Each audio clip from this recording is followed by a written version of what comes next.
On the news, 27 Rivers State PDP lawmakers defect to APC. Governor Babajide Sanwo-Olu to collaborate with LCCI in Lagos transformation agenda. And West African leader sets conditions for lifting sanctions imposed on Niger.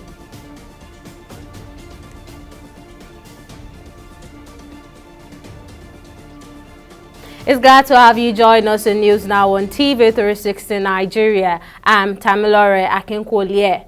The ongoing political drama in Rivers State is taking a very interesting turn as 27 members of the Rivers State House of Assembly have defected from the People's Democratic Party (PDP) to the All Progressive Congress (APC). The lawmakers, reportedly loyal to the Minister of Federal Capital Territory Nyesom Wike, cited division within the PDP as the primary reason for their defection. The decision was made during a plenary session held on Monday at the Assembly Complex in Port Harcourt. In response to this political shift, Rivers State Governor Siminalayi Fubara called for an emergency executive council meeting to discuss the defection of the 27 lawmakers from the PDP to the APC. Meanwhile, some political players from other parties over the weekend also announced their defection to the PDP.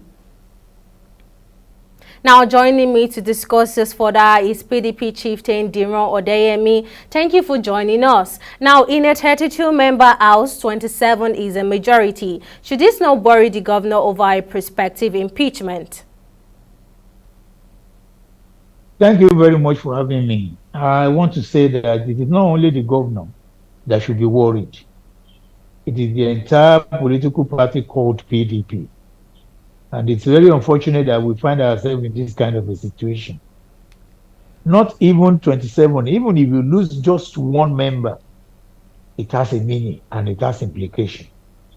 Now losing almost 27, I can assure you that it is as good as saying that PDP does not hold Rivers State again. Because very soon, I'm a practical politician and I'm a journalist, so I don't deceive myself. I know very soon that governor will be impeached. Mark my word. And it's a loss for PDP. And unfortunately, there's nothing we can do about it because PDP as a political party, we are in a deep mess. Very, very deep mess. And it's so sad. So sad that the founding fathers of the party have not been able to do anything to foresee and forestall this kind of a situation we find ourselves in Rivers State. So unfortunately that we don't have leadership that could call everybody to order and ensure that we don't find ourselves in this kind of a situation. It's quite unfortunate. It's a sad day hearing this news.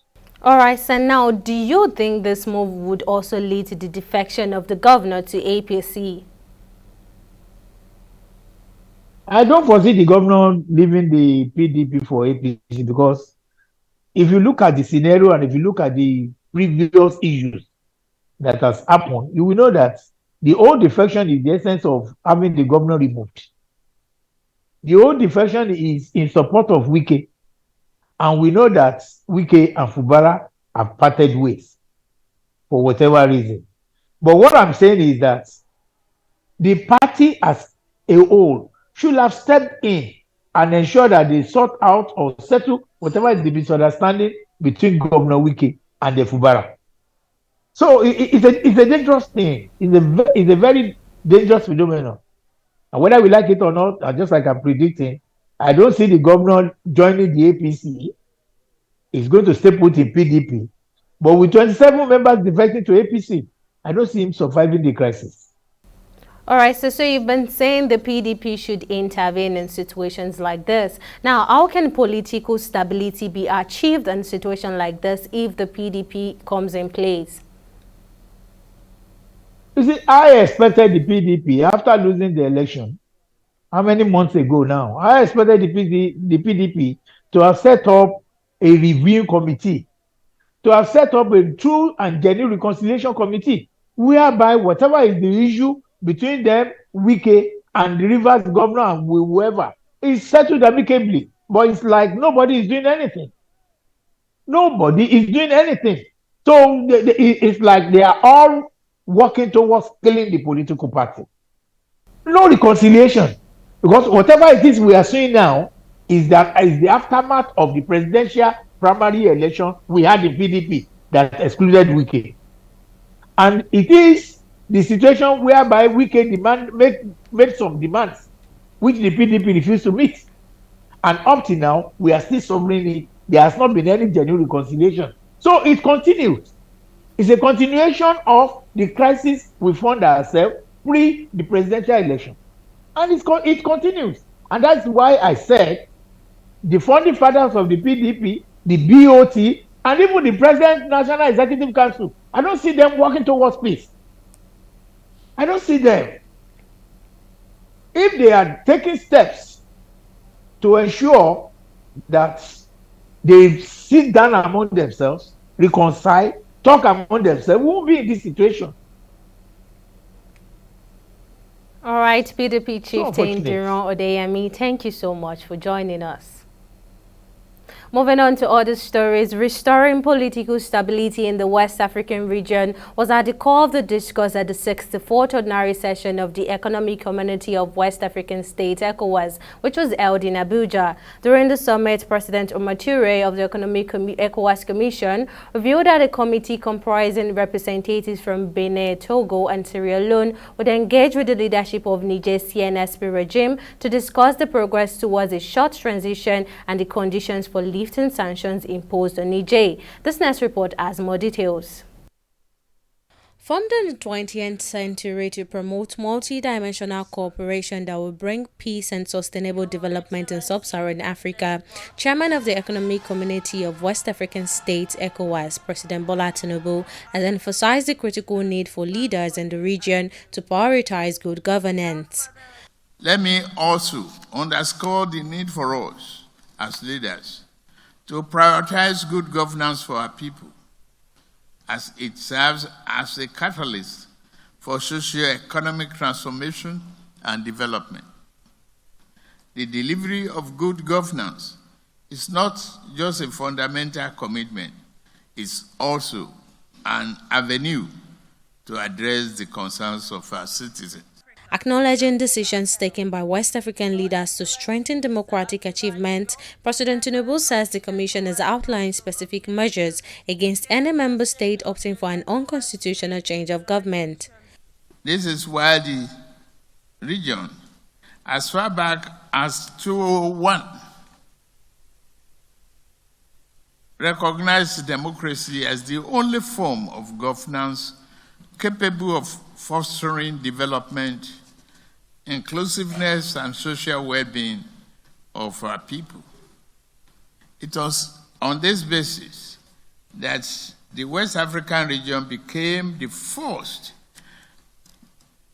to take part in the continent to fully embrace democratization by establishing a comprehensive framework with legal protocols that emphasize respect for democracy, good governance, human rights, and rule of law.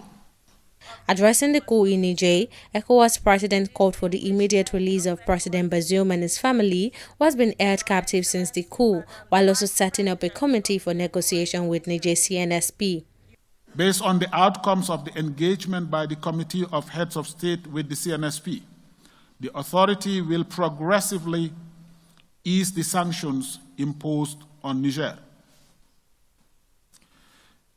Failure by the CNSP to comply with the outcomes of the engagement with the committee, ECOWAS shall maintain all sanctions, including the use of force, and will request African Union and all other partners to enforce the targeted sanctions on members of the CNSP and their associates. The summit also discussed delayed or uncertain transitions back to civilian rule and elections in Mali, Burkina Faso, and Guinea, and announced plans to lift travel restrictions on presidents, prime ministers, and foreign ministers from countries in transition to facilitate negotiation and diplomatic engagement. Tamilore Akinkolie, TV 360, Lagos. Governor Babajide Sanwo-Olu of Lagos State has expressed his commitment to collaborate with the new president of the Lagos Chamber of Commerce and Industry, Gabriel Idahosa, to enhance economic activities in the state. Sanwo-Olu made the pledge at the 135th anniversary and investiture gala of Gabriel Idahosa as the 43rd president of the LCCI. Represented by the secretary to the state government, Abimbola Saliu Udeyin, the governor commended the chamber for its advocacy and engagement in promoting the interest of business community. What we have achieved in the last 4.5 years in the area of raising the profile of Lagos as a preferred destination for both local and foreign investment is a result of our collaboration and partnership in which LCCI has played a significant role. We are committed to strengthening this relationship as I look forward to working with the new president, who I have no doubt in my mind will sustain and build upon the legacy of his predecessors. I must let you know that as a responsive and responsible government, we recognize that ensuring ease of doing business is key and pivotal to the state's economic growth and development. This is why our administration, through implementation of various reforms, prioritize the provision of a friendly and enabling environment that would support existing businesses by encouraging more local businesses and attracting more foreign direct investment into the state. The Lagos Chamber of Commerce has risen to a certain level of responsibility in this economy, of advocacy, of working with the state, the Lagos state and the federal government on major economic issues. So that tradition will remain. We will continue to engage with the Lagos state government. We will continue to engage with the federal government on all matters of policies that can improve our economy and address any concerns that the business community has. That is our mandate, and that is what we will continue to do. The Human and Environmental Development Agenda Hea Resource Center has honored Nigerians at the Gani Fawemi Impact and Integrity Award 2023 for their accomplishment in striving for integrity and impact in the society. The 6th edition of the awards Hea Resource Center, with the support of MacArthur Foundation Institute, themed "Stand for What is Right Even If You Have to Stand Alone," is to commemorate the late legal icon Gani Fawemi, who was known for his courage and selflessness in the defense for the voiceless in the society. Correspondent Simisola Adigun has more on the story. All nominations for the 6th Gani Fawemi Impact and Integrity Awards 2023 are backed up with exceptional stories of accountability, exceptional feat of transparency, and other indices of integrity. In his welcome address, the chairman, Hea Resource Center, Lawrence Raj, emphasized the organization's commitment to celebrating and uplifting individuals who embody the principles and values which the late Gani Fawemi championed throughout his lifetime. We have decided within HEDA to also ensure that we recognize those who have contributed to the work of not only just HEDA Resource Center, but also the community and the society in promoting integrity, accountability, and transparency. And over the coming years, we would continue to do the same. In his lecture, the keynote speaker, Professor Omotoye Olorode, identified what he termed public consciousness corruption as a manifestation of Nigeria's ideological foundation. Many people will say corruption is in African blood. It's a fetish. It has nothing to do with our blood. It has nothing to do with our genes. It's about the system that international capital and their local agents have imposed on our people. During the awards session, 9 persons from both private and public spheres were awarded for their impactful track record of honesty and patriotic service.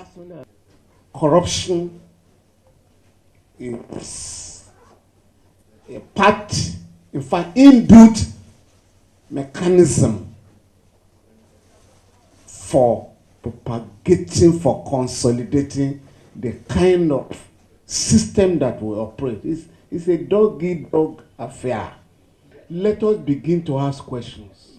By this award, recognizing people of trying to maintain integrity, is a sign of the part that the future is bright. But the only thing is that we need to put more into the society by sensitizing the people in society that you have to do what is right. Though it may not be easy. You may have to pay some prices. We have had people who presided over budgets but refused to steal. We've had people who refused to stain their hands. So this event is the other side of the anti-corruption coin. Organizers say the goal of the Gani Fawemi Impact and Integrity Award is to encourage Nigerians to strive for integrity and patriotic commitment in the quest to stamp out corruption at all levels. Simisola Adigun, TV 360, Lagos. We'll take a break here, but still to come, Russia to hold presidential elections in occupied Ukraine. Details of the story right after this break.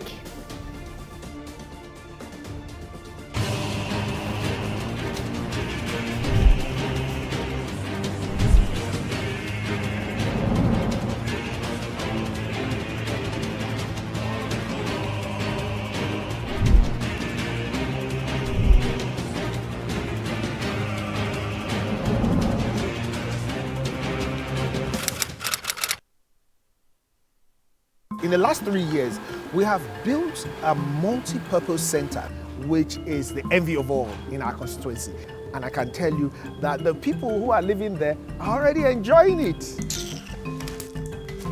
Guy, do you think what this man just said is true? See, I seriously doubt. I'm sure it's one of those their silly lies. And wait, do you know there's a way to find out if these things he's saying is true or not? This is the Construct app. It gives people like us a sure way to track implementation of constituency projects. It gives valid and verified information on location of projects, amounts allocated, amount funded, the level of job done, and even the profiles of concerned legislators. You and I can post directly on this app. Are you serious? This is the Go-To app if you want to know how our Commonwealth is being expanded by the government. Wow. Let's even see if what this man said is true. Show me. The Construct app is developed by Other People Nigeria with support from USAID and is available on both Google Play Store and Apple Store. And it's true. Of course, I told you. Welcome back. Here's a quick recap of our top stories. The ongoing political drama in Rivers State is taking a very interesting turn as 27 members of the Rivers State House of Assembly have defected from the People's Democratic Party (PDP) to the All Progressive Congress (APC). The lawmakers, reportedly loyal to the Minister of Federal Capital Territory Nyesom Wike, cited division within the PDP as the primary reason for their defection. The decision was made during a plenary session held on Monday at the Assembly Complex in Port Harcourt. We also told you that restoring political stability in the West African region was at the core of the discourse at the 64th Ordinary Session of the Economic Community of West African States (ECOWAS), which was held in Abuja. During the summit, President Omoture of the Economic Commission revealed that a committee comprising representatives from Benin, Togo, and Sierra Leone would engage with the leadership of Niger's CNSP regime to discuss the progress towards a short transition and the conditions for lifting sanctions imposed on Niger. Now, in case you missed any of the news bulletin or for more updates, you can catch us on Limes World TV or log on to our website on www.tv360nigeria.com. You can also follow us on our social media platforms on Twitter, Instagram, and YouTube at TV360 Nigeria, or download our mobile app on Google Play Store and Huawei App Gallery. On Facebook, we are TV360 Online.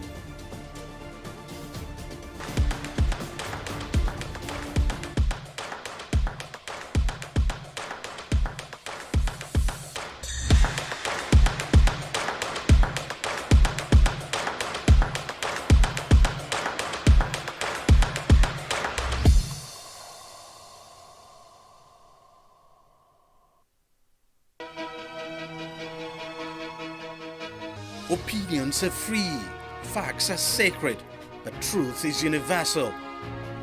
How, in practical terms, can we, for instance, de-escalate the tension? President must see himself as the President of the Federal Republic. We know where the enemy is. 3 places. The Lake Chad Basin, the border area between Nigeria and Cameroon, and then the Sambisa Forest. On Digi 360, we give you a complete dose of everything. Opinion, facts, and undiluted truth. I hardly believe what politicians say in this part of the world. A new Nigeria is possible, a future is possible. We delve into the issues, dissect it so that you can understand it, use it to take action. I don't think there's any need for any governor to look for grant for ranching. Digi 360, dissecting the issues.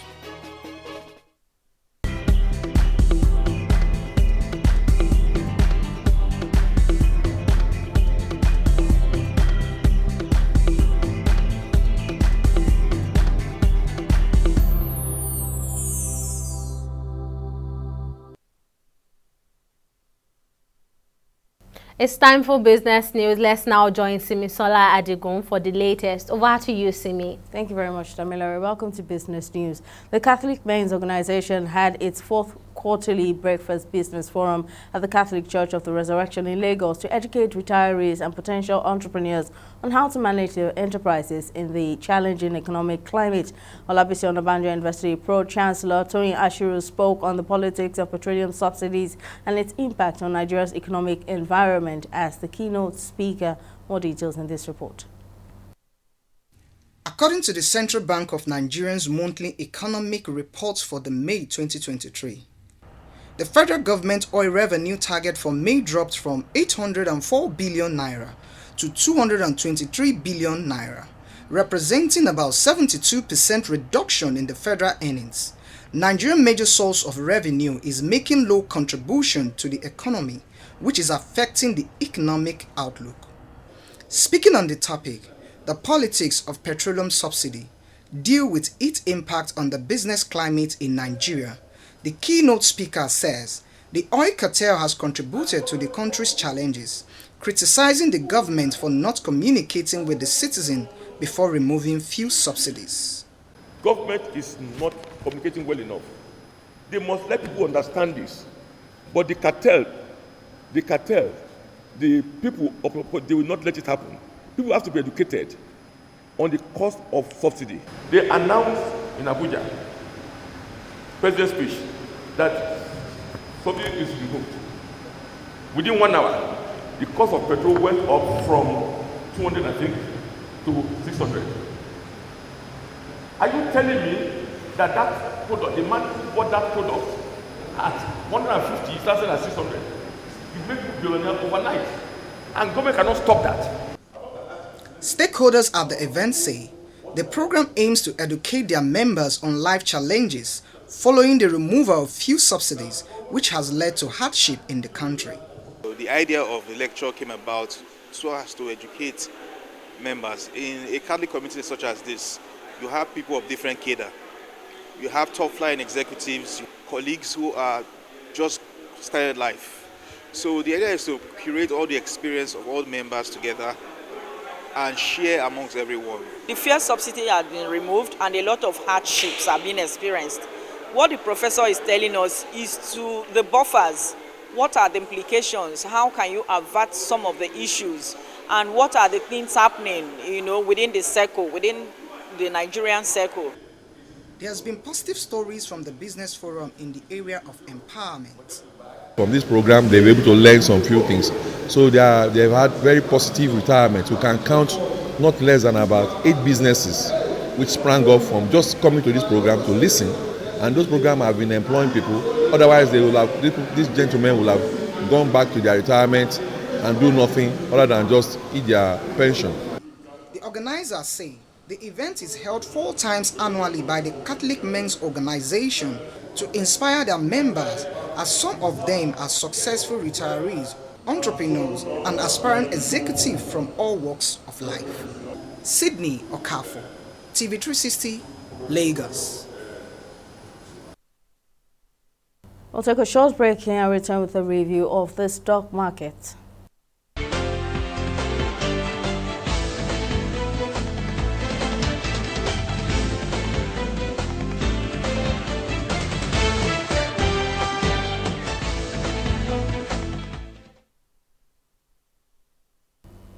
The local bonds opened the week on a positive note, advancing by 0.16% thanks to investors' interest in equities. Sky Shelter Fund PLC, EcoBank Transnational, Square Nigeria PLC, Infinity Trust Mortgage Bank, and other counters, which helped Nigeria's equities market trade in green. Now, along with a positive market breadth, the all-share index also increased to 71,669 basis points. Our market capitalization stands at the 39.2 trillion naira mark. Now, out of 30 gainers on Monday, December 11, Sky Shelter Fund and EcoBank Transnational lead the pack, each up in the markets by 9.98% and 9.88% increases. Now, during trade in 7,011 deals, investors exchanged 375 million volume of shares valued at 3.8 billion naira.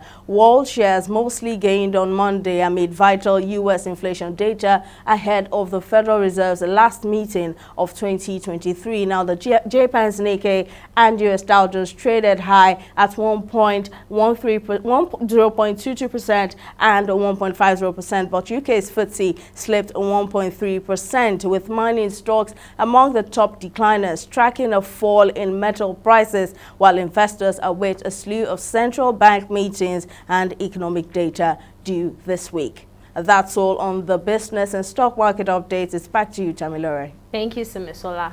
Now, on the global scene, the Russian presidential election, widely expected to result in Vladimir Putin's re-election, will include voting in 4 Ukrainian regions that Russia claimed to have annexed. The Central Election Commission announced the decision, and the voting is scheduled to take place from March 15 to 17th, with 5 claimant supporting parties permitted to field candidates for the 2024 election. The decision aligns with Russian law, which allows the CEC to hold elections in areas under martial law after consulting with the Defense Ministry and FSB. Despite international condemnations and Ukraine's call for sanctions, Putin is anticipated to face little opposition, with most Russian opposition figures either imprisoned or in exile.